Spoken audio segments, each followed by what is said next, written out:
ॐ वक्रतुण्ड महाकाय सूर्यकोटिसमप्रभं निर्विघ्नं निर्विघ्नं कुरु मे देव सर्वकार्येषु सर्वदा सरस्वती नमस्तुभ्यं वरदे कामरूपिणी विद्यारम्भं करिष्यामि सिद्धिर्भवतु मे सदा गुरुर्ब्रह्मा गुरुर्विष्णुः गुरुर्देवो महेश्वरः गुरुः साक्षात् परं ब्रह्म तस्मै श्री गुरवे नमः। ॐ सहना भवतु सहनौ भुनक्तु सह वीर्यं करवावहै तेजस्विनावधीतमस्तु मा विद्विषावहै। ॐ शान्तिः शान्तिः शान्तिः। ॐ श्री परमात्मने नमः। ॐ श्री परमात्मने नमः। अथ चतुर्थोऽध्यायः। अथ चतुर्थोऽध्यायः। श्रीभगवानुवाच श्रीभगवानुवाच श्लोक नंबर 33। श्रेयान् द्रव्यमयाधिज्ञात् श्रेयान् द्रव्यमयाध्यज्ञात् ज्ञानयज्ञः परन्तप ज्ञानयज्ञः परन्तप सर्वं कर्माखिलं पार्थ सर्वं कर्मखिलं पार्थ ज्ञाने परिसमाप्यते। ज्ञाने परिसमाप्यते। Second line is famous lines. Sarvam karma, akilam karma. Sarvam karma akilam partha jnane parisamapyate. Sarva karma akilam jnane parisamapyate. It culminates in knowledge. All the karma, all the yajnas, all the actions, all the discipline, religious disciplines. When a karma becomes, or when karma becomes yajna, karma is performed as yajna. It is a discipline, religious discipline. It's a yoga. So it culminates in jnanam, not meant for the sake of yajna. It culminates in jnanam. So compared to the dravya yajna, all the yajnas which are performed with dravya, materials, jnana yajna is greater. Therefore, jnana yajna shayan bhavati, superior, greater. And all the karma is resolved, they culminate in knowledge. We are reading that shloka. Why? Because karmas are possible because of the karakas. Main karaka being kartrikaraka, kartratva abhimanatvat, karma bhavati, karta bhavati, ya karma karoti, saka karta bhavati. Karta samsari bhavati. Therefore, dukhi bhavati. But when jnanam burns up the karaka, all the karaka, kartrikaraka, main karaka, it is burned. Therefore, jnanam resolves in knowledge. The karma resolves in knowledge. Karma, all the karakas, called karakupamardana, as we have seen Brahmarpanam Brahmavihi. They resolve in jnanam. Therefore, knowledge swallows the doer. The knowledge is aham brahma, jagat karanam brahma aham. That swallows aham karta. Aham karta is ajnanam. Aham brahma is jnanam. Aham brahma, atma, brahma Karta na bhavati.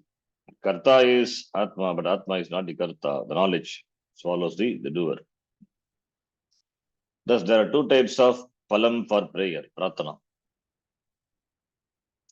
One is the immediate result that you gain, and other is the invisible result that is accrued to you. Prayer meaning karma, it could be kaika, vachika, and manasa. Any ritual, any yajna implies a doer. Karta is a primary karaka, as well as the materials. Karma, karana, sampradana, and it is therefore an initiator of results. Whereas jnana yajna, swallower of all the results, all the factors of action involved in performing the action. Therefore, the pursuit of knowledge itself is yajna, jnana yajna. So jnanam eva yajna, jnana yajna. Because jnana yajna swallows the karta. Swallows the karta. How does it swallow the karta? By negating the reality of the karta. Karta is not real. Karta is only vyavaharika, it is mithya. That is not the swarupam of Atma. Kartritvam is not the swarupam. It is mithya. So, when a person discovers Aham, Atma, Akarta, then there is no karma for him and therefore there is no samsara. Therefore, it doesn't further perpetuate samsara. The cause of samsara is desire. Desire is because of ajnanam, anatma, akankara. Therefore, karma, therefore, papa punya, karma pala, papa punya, therefore, samsara. So, therefore, karta is not there. And who performs the karma? Karma also not there, therefore, karma palam also not there, therefore, it follows the samsara. Jnana yajna doesn't initiate, doesn't produce any result. Na pala arambakaha. It doesn't produce any palam because it devours, it swallows, it dismisses a very doer. The doer itself is not there. Doership itself is not there. Therefore, palam also not there. That is why naiva kinchit karomi iti. Kurvanapi na karoti. Kurvanapi na lipyate. Navam karma limpanti. Name karma pales prabhav. The moment you begin to ask what is jnanam and what is atma and so on, then the karta is much in question, is in trouble. As long as you're questioning with your reference, inference and perception, however, the karta, the one who infers, perceives, will remain. If, on the other hand, the karta is exposed to the teaching of Vedanta, the karta will be swallowed. So, Veda Purva strengthens kartritvam, strengthens doership. Veda Anta loosens kartritvam. Therefore, karta is swallowed, karta is dismissed.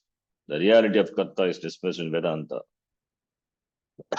Whereas the karta is real for Veda Purva. So, therefore, to arrive at Vedanta, Veda Purva also becomes a means.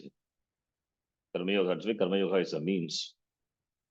Because since born with Kartrutta Vimana, so being Karta, therefore the Antakaranam is relatively made Shuddha.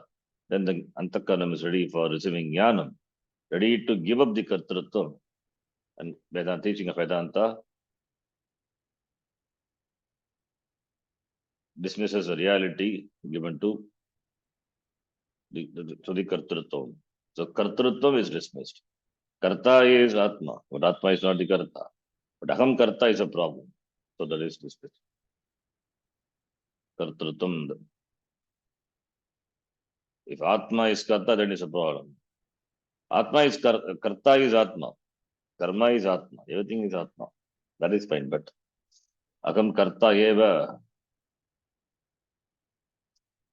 That is the cause for samsara. Therefore, samsara karanam ajnanam is knocked off. That is swallowing. So karta is swallowed. Vedanta teaching this swallows the karta. Vedanta will tell the karta, you are akarta. But you think you are the karta because you don't understand what Atma is. Doership is just a thought that comes and goes. Doership is ajnana vritti. It's a thought. Aham karta. Aham, I am the doer. When the thought is not the like in sleep, where is the karta? Or between the two thoughts, where is the karta? Between the gata vritti and pata vritti. Gata vritti, when gata, the thought of gata, the pot occurs. Gata vritti, the knowledge of pot happens for the person. Therefore, a person knows, I am the knower of pot. Similarly, I am the knower of mata. In between the two thoughts, in between the two thoughts, the two thoughts are like the two frames in the movie. In between there is space, so minute, where there is no karta. Who is there in that thoughtless state between the two thoughts? Where is the karta? There is no karta. So you are a karta eva. So akarta atma, in fact, that is provides a basis, a support for all the thoughts to come to manifestation. Therefore, you are ever akarta eva. You perform no action at any point of time, at any time. You are not the thought. Vritti is not you. If vritti is not you, how vritti jnana be you? You are the one behind every thought.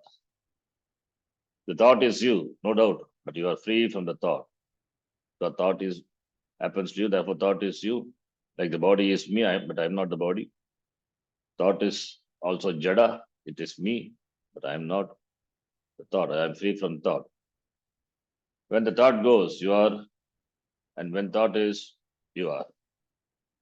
So in spite of the thought, you are always as you are. So therefore, thought doesn't create any dent in you. Gatavritti doesn't create dent in consciousness. The knowledge of pot consciousness and cloth consciousness. What will happen to consciousness when the object of vritti changes? Consciousness doesn't change. It is you. You don't change. Object of consciousness changes, but consciousness doesn't change. Because the object of consciousness changes, one point you become the knower of the gata, another point you become the knower of mata, another point you become the knower of pata. So therefore, you are the knower, and the object changes. Object is there, therefore you are the knower. When there is no object, not that you are not there, you are there because the objectless state also known to you. So therefore, when thought is there, you are there. When thought is not there, you are there. So like this Vedanta teaches the karta that he or she is a karta, thereby knocking off the karta.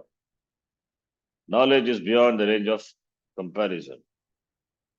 To say that the shloka is comparing, yes, Shreyan Dravya, Maya Dejna, Jnana Yajna Parantava, it is as to comparing. Knowledge, how can we compare knowledge with anything else? So therefore, Jnana Yajna, here comparing Jnana Yajna to the religious discipline mentioned earlier is not appropriate because Jnana Yajna destroys all karma. Jnana Yajna destroys all karma. Therefore, how comparison can be made? To say that something is better than something else implies that something is still there. Other thing should be still there. But here, the karma that Jnana Yajna is supposed to be being compared to is gone. Jnanam swallows. Jnane parisamapite. Sarvam akilam karma, the entire karma. Karma in its entirety. So therefore, Jnana Yajna is supposed to be being compared to with karma. The karma is gone, destroyed by Jnana Yajna. How then can it be said that Jnana Yajna is better than karma? Because when Jnana swallows, there is no karma at all. There is no second thing to compare. When a person says it is better to be married than to be a single, or it is better to be a single than to be married, there is something better involved. But here it is not a matter of Jnana Yajna being better than karma. Since absolute knowledge of oneself is beyond the range of comparison. It is not even the best. It is not even the best. It is therefore it is beyond Comparison. All comparisons are possible only when both things are compared within the range of comparison. How can the knowledge, how can Brahma, Atma be compared? There is no second Atma to be compared to. So knowledge being one, knowledge is Atma. So therefore, and that is above karma, etc. All these are the disciplines for getting antakarna, shuddhi. Therefore, there is no comparison. Karma as a discipline required for antakarna shuddhi. But that is the job of the karma yoga, yajna, all these disciplines. It has its place in the scheme of things. And in the antakarnam, which is pure, made relatively pure by the sadhana, karma, upasana, etc. By upasana, chitta, nischalyam. In that antakarnam only jnanam takes place. Therefore, after that only jnanam. So where is the comparison? Knowledge and karma are two different orders of reality. Yes, that's a beautiful point. Knowledge is vyavaharika. Karma is vyavaharika. Knowledge is paramarthika. Knowledge deals with the absolute, paramarthika, sattvam. Karma is completely swallowed by that knowledge. Karma doesn't happen at the paramarthika level. Karma happens only at the vyavaharika level. In the vyavaharam only there is karta, there is karma, karakam, not at the paramarthika level. Also, in terms of the result achieved, there is no possibility of comparison. The result achieved by karma is limited. Since the factors involved are limited, therefore the result also limited. But what about the result achieved by knowledge? Knowledge is limitlessness. The result is achieved by knowledge is limitlessness, because the object of knowledge is aham, is limitless. Brahma is limitless. When I am limitless, the object of knowledge, aham, that is subject matter of Vedanta, is limitless. Where is the possibility of comparison? Compare the members of the same order of reality. Knowledge is paramarthika, karma is vyavaharika. Therefore, no, cannot compare. You cannot compare an achievement belonging to one order of reality with the achievement belonging to another order of reality. You cannot compare the wealth what you enjoyed in your dream. In the dream you were a king, you enjoyed all the wealth. But when you wake up, you found yourself to be sleeping on the platform, not even having a roof above your head. So,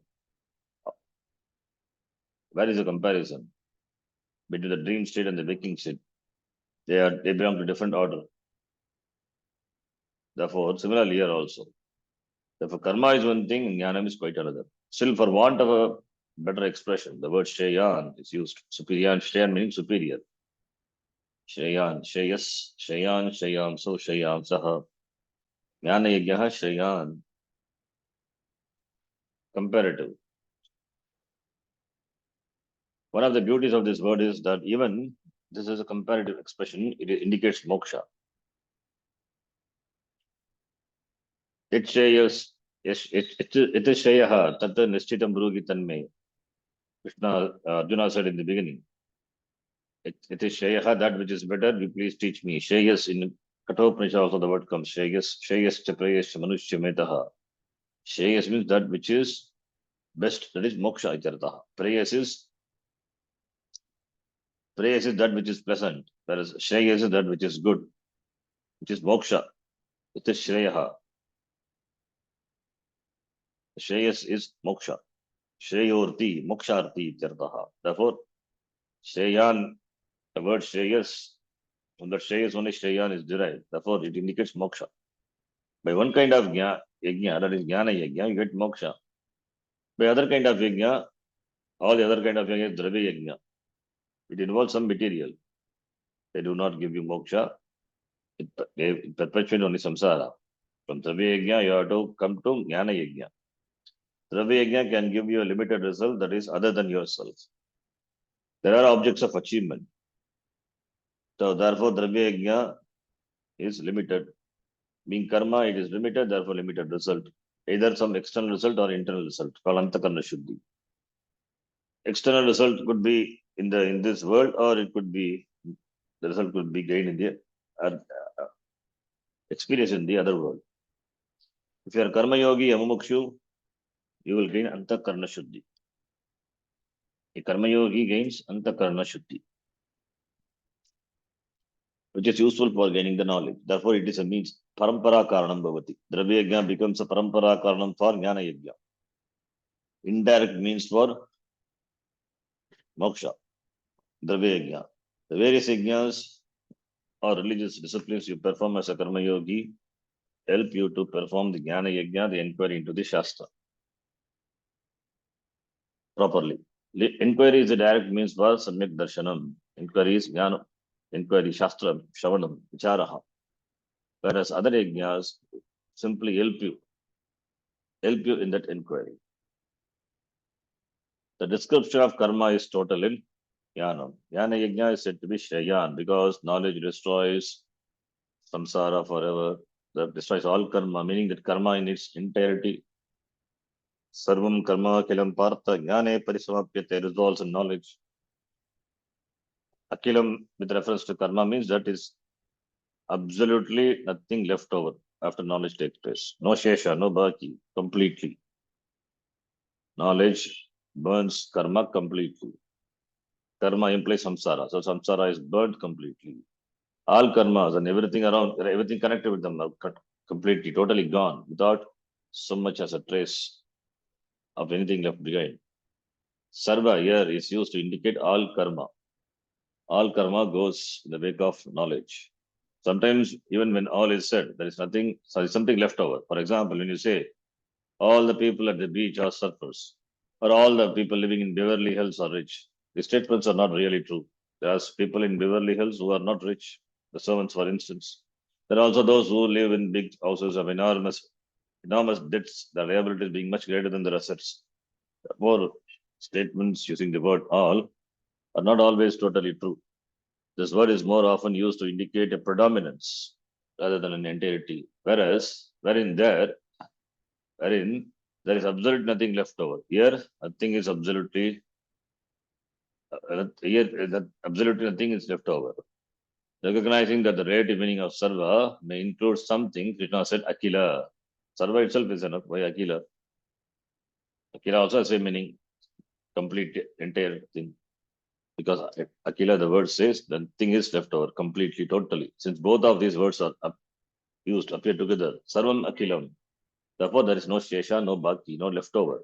There is no doubt whatsoever that what was meant here was karma in its entirety, completely. And this karma resolves into knowledge. Jnane parisamapyate. There is nothing more to be gained. All karma resolves in knowledge. After knowledge, what is there to be gained? Kritakritya bhavati. He becomes the accomplisher of everything. He is the one who has done everything to be done. There is nothing more to be done. That is because nothing more to be gained. When you gain this knowledge, everything belongs to you. The entire Jagat belongs to you. Everything belongs to you. Sarvaloka, that is you. Any loka, that is you. Anything you want to gain, that is you. Because everything is Brahma, that Brahma is you. Therefore, everything belongs to you. Everything is you. Therefore, there is nothing more to be gained. And there's a shloka in Chandogya Upanishad. Yata kritaya vijitaya dhareyaha sanyantyeva menam sarvam dabisameti yatkincha praja sadhu kurvanti yastad veda yatsa veda samahe tadukta iti. Describes this totality by likening to what happens in a game of dice. Game of dice. In the ancient times, during the game of dice, the four faces of the dice were called as follows: one, Kali; two, Kali, not Kali, sorry, Kali; two, Dwapara; three, Treta; four is Krita. Now, Kritaya, and the Krita was considered to be the winner. That is the one. When one threw the dice, he got the number four, Krita, facing up. He was considered the winner. And when the number four Krita wins, In that winner, all the lower ones are included. Similarly, when you gain this knowledge, you get the whole thing. Everything belongs to you. The idea here is that once you gain moksha, there is no way of anyone getting the better of you. You win all the way. Karmapalas can give you limited happiness, sukham, whereas knowledge gives you absolute happiness, paramananda, which is swarupananda. Karma gives vishayananda, jnanam gives swarupananda. Vishayananda is agantukam, coming and going. Agamapayinaha. Whereas swarupananda, because it is swarupa nature, it is not subject to modification or change or destruction. In the Paramananda, all the little happiness are included, including Vishayananda. All the Vishayananda, all the Vishayanandas are included in the Paramananda. In fact, every Vishayananda is Paramananda, Atmananda ever. But Atmananda is not Vishayananda because Atma is not an object, Vishaya. So all the little happiness are included, which is why Krishna says that karma resolves in knowledge. Jnane parisamapyate. Another way of looking at this resolution is to see that from the standpoint of knowledge, Atma is not subject to karma. Knowing this, all the karmas, Sachita karma, Prarabdha karma, Agami karma resolve into the knowledge. This is another way of interpreting. Karma meaning the actions which are actions and the result of the actions, which are in the form of Sanchita, accumulated karma, Prarabdha, which has started manifesting in this Janma, Agami, the karma, the pala what we have gathered. What will happen to this? Because of this karma, will not samsara continue? Will not the person again be subject to Janma and Marana? No, they resolve. They resolve, Sanchita is destroyed, Prarabdha is exhausted, and Agami distributed. That is the resolution. Resolve into the knowledge. As we have seen Tattva Bodha. So when I understand that I am not subject to karma, it means I am free from the accumulated karma standing in my account. And I am free from new karmas because I am a karta. So therefore there is no sanchita, there is no agami. And I am not subject to even prarabdha also because I am a bhokta, not an enjoyer. Prarabdha karma is only for the bhokta, the enjoyer. Prarabdha karma is only for those who have a sense of enjoyership. Means doership is there, therefore enjoyership is there. Therefore prarabdha is not there for a jnani. Prarabdha is only for it's karma, we say, only from the standpoint of the people. Jnani doesn't have prarabdha. Prarabdha is only for the body, mind, senses of the jnani. It's only from the standpoint of the physical body, mind, and senses. That is seemingly, there is seemingly suffering or there is seemingly karma. The jnani suffering, there is not real suffering. The jnani also subject to physical illness, disease. It is seeming, not real, because if jnani also suffers, then he is not a jnani. Therefore, the suffering of the jnani due to prarabdha is not real suffering. It is only from the standpoint of the people. Ramakrishna Paramahamsa, he had throat cancer, but he is not even aware of it. In fact, he didn't bother. Others worried, but he did not. He surrendered himself completely to the Kali. So therefore, prarabdha is only from the standpoint of the physical body and mind senses. Because it is Ishvara Srishti, therefore karma it has been started, therefore it has to continue till the karma is completely exhausted by the Sharira Manasangata, over which the Jnani doesn't have any abhimana. Therefore, because of prarabdha, there is no limitation on the part of the Jnani. Therefore, there is seemingly some action going on at that level due to prarabdha. But that is a different thing altogether. It has no effect on the Atma whatsoever. Then the question comes, how does one gain this knowledge? Yajna, there is various disciplines talked about. But what about this knowledge? How does one gain this knowledge? By saying that all religious disciplines, karma, resolve into knowledge. Krishna once again praises the knowledge. This knowledge, how do we gain? Even though Arjuna knew what he had to do to gain the knowledge, and he had already done it. Where? The second chapter. Second chapter, he surrendered. Shishyastegam Shadimam Tam Prapanam, you please teach me. He had already done that. But already done it by asking Krishna to teach him. In the next shloka, Krishna confirms what Arjuna had done the right thing. Arjuna, that he had done the right thing. important shloka, often quoted shloka, we will see the next class.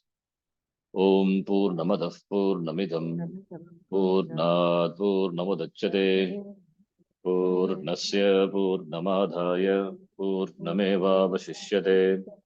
Om Shanti Shanti Shanti. Harihi Om Shri Gurubhyo Namaha. Harihi Om. Dhanyavadaha.